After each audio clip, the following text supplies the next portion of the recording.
The radio crackled with static as Colonel Jonathan Whitaker closed the mission file. There was no time left. The loss of all aircraft and pilots was anticipated. Rain pounded the command center's roof, a relentless rhythm echoing the cost drawing near. The staff exchanged glances, each one understanding what no one dared to say aloud. No one survived the kind of fire. Then the impossible happened. The sound of helicopter rotors sliced quietly through the storm. Every eye turned toward the radar screen. Colonel Whitaker removed his headset and pressed a hand to his temple. 3 Blackhawks are down. 3. His voice was steady, but the tension in his clenched jaw betrayed the pressure. No one can fly through that airspace. Major Daniel Prescott gave a heavy nod. The last signal from Alpha Team was 17 minutes ago. They're surrounded on 3 sides, backs to the cliff. He pointed to the tactical map where enemy forces were tightening their encirclement like a noose. Even if we could get a chopper through, there's nowhere left to land. The LZ's completely overrun. The room fell silent, only the rain and the beeping of comms equipment remained. One truth hung in the air: they were about to lose 23 soldiers.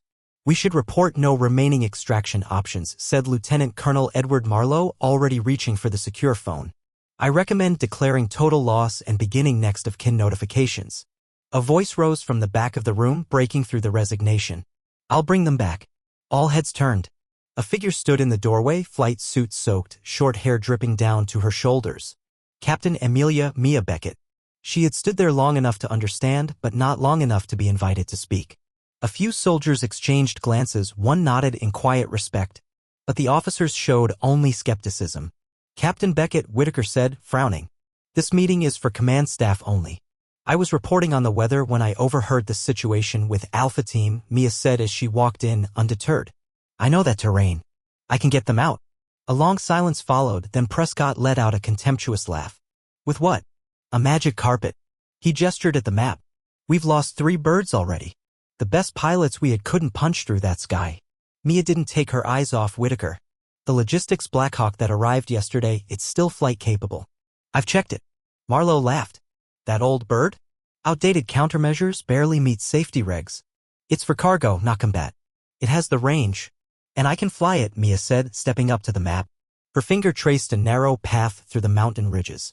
This route dodges radar and ground fire. Terrain interference will help us.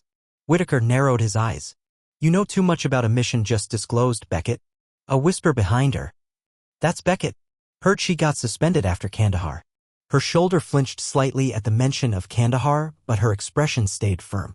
On the screen, an image of Alpha Team's leader, Captain Nathaniel Nate Reed, flashed by.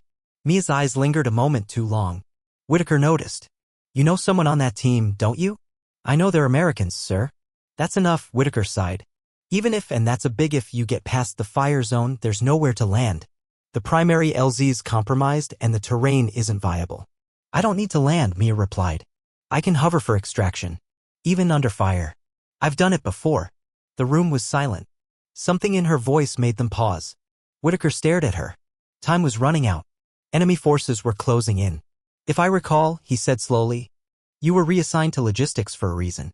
Yes, sir, Mia replied, her eyes never leaving his. The radio flared to life. Alpha Team requesting emergency extraction. Casualties reported. Surrounded. Whitaker looked at the map, then at Mia. In that moment, he seemed to age 10 years. It's your life, Beckett, he said finally. But at least they'll know we tried. He turned to the comms officer. Log it, extraction mission volunteered by Captain Beckett. Authorized by me. Mia nodded and turned to leave. You have 5 minutes to prep, Whitaker called after her. They don't have more than that. Inside the hangar, Mia inspected the aging Blackhawk. The olive-drab paint was peeling, its systems far simpler than a combat chopper. But the engine and rotors still worked. Sergeant Lucas Morrow stood beside her, frowning. This bird struggles with altitude in good weather, let alone now. It'll fly, Mia said, gently brushing the hull. I can feel it, one last mission. Morrow shook his head, but helped her prep it anyway. A young mechanic approached, hesitant. Captain Beckett? I heard you're going for Alpha Team. He held out a cloth patch embroidered with a unit insignia.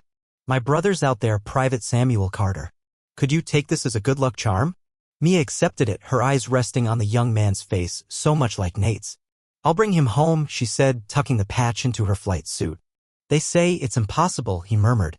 Impossible, Mia whispered back, just takes longer. As she strapped into the pilot's seat, a memory surged, alarm sirens, red lights, someone calling her name through chaos. She pushed it away, focusing on now. This is Beckett. Requesting clearance for emergency extraction mission. Beckett, this is Central. Weather's deteriorating fast. The fire zone has expanded. Whitaker came on the channel. Make this clear, Captain, no one expects you to succeed. This is just to prove we tried. Understood, sir, she replied, gripping the controls. I'll be back in 20 minutes. Back in the hangar, the young mechanic stood clutching his brother's photo. The Blackhawk lifted off, plunging into the storm. Beckett flew by memory, by instinct, through the same skies where 3 others had fallen. Ground fire streaked upward. The helicopter bucked violently. A hit tore into the tail, sending it spinning. She recovered it, steadied the flight. Hold on, girl, Mia muttered. Just a little more. 15 minutes later, at the base, Mia's signal vanished from radar. She's gone, Marlowe said, shaking his head. No way she survived. Whitaker sighed. Log the pilot and aircraft is lost. At that moment, the radar officer looked up. Sir, I hear something. Rotor noise. Wishful thinking, Prescott scoffed. Nothing could have, eh? No, sir. Signal confirmed. It's Beckett. The whir of blades grew louder. Everyone rushed outside. Through the rain, smoke, and flame, the Blackhawk emerged, burned, bullet-ridden, rotor chipped, but flying. Mia Beckett had returned. But when Colonel Whitaker opened the cabin door, it was empty. No one inside. Only a bloodied American flag, a handwritten note, and a small USB drive. In the cockpit, the pilot was gone. Only a message remained. Not all had been rescued. Coordinates, Compound B. Send a team within 48 hours. The USB contained proof of a secret prison where American MIA soldiers had been held for years. Mia had known. She'd used the extraction as cover to expose the government's darkest secret. Now, Whitaker had a choice, follow orders or save the abandoned. He chose the latter. Inside the sealed command room, Colonel Jonathan Whitaker inserted the USB drive into the secure terminal. The screen lit up with files, satellite images, coordinates, communication logs, and mission reports, all classified beyond even his clearance level. Captain Evelyn Cross, the intelligence officer, froze. Sir, this data refers to a facility that doesn't exist in our system. These coordinates are about 2 kilometers from Alpha Team's last known location. Official maps show it as empty terrain. Whitaker opened a satellite image. A hidden compound nestled deep in a valley, expertly camouflaged. Who authorized an operation like this in my AO? No one answered. Comms officer, patch me through to General Richard Halvorsen. Secure channel. A few minutes later, Halvorsen's cold face appeared on screen. This had better be important, Colonel. I'm in a meeting with Joint Ops Command. Whitaker held up the USB. We've received intel about an illegal detention site in my region holding American personnel. Source, Captain Amelia Beckett. Halvorsen's expression didn't change, but his eyes shifted. She had no authority to conduct a combat mission. After Kandahar, her command was restricted. You had no jurisdiction to assign her. I take responsibility, Whitaker replied. But I want to know what happened in Kandahar. Halvorsen paused. Classified. Beyond your scope. Then, sir, Whitaker said firmly, I have 23 soldiers abandoned in the field, a missing pilot, and proof of a black site in my area of operations. I need answers. Halvorsen's jaw clenched. Secure the drive. No further access.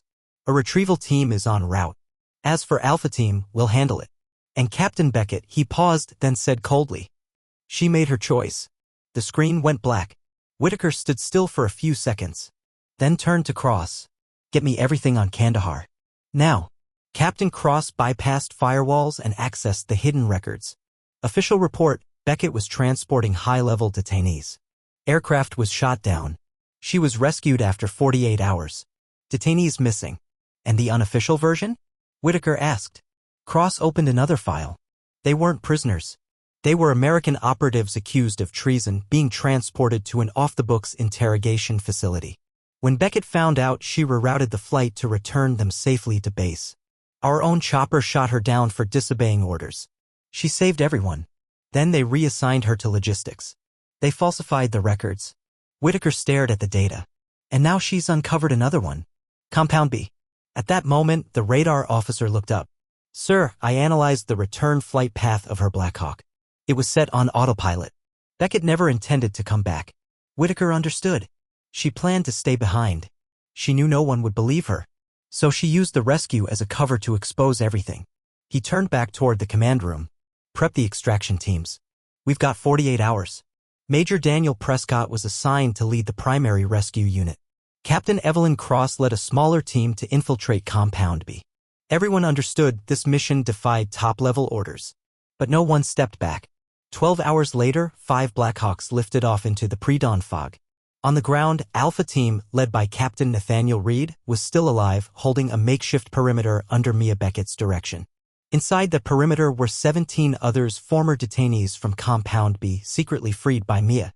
As the choppers landed, Prescott stared at her, clothes bloodied, arm wounded, yet still coordinating medevac. "How the hell did you do this?" he asked. "Right place, right time," Mia replied, managing a faint smile. "You knew about the prison before you even left." "I suspected after Kandahar. But I had no proof. When I saw Alpha stranded so close, I couldn't ignore it. You risked your career. Maybe even a court-martial. There are things worth risking for."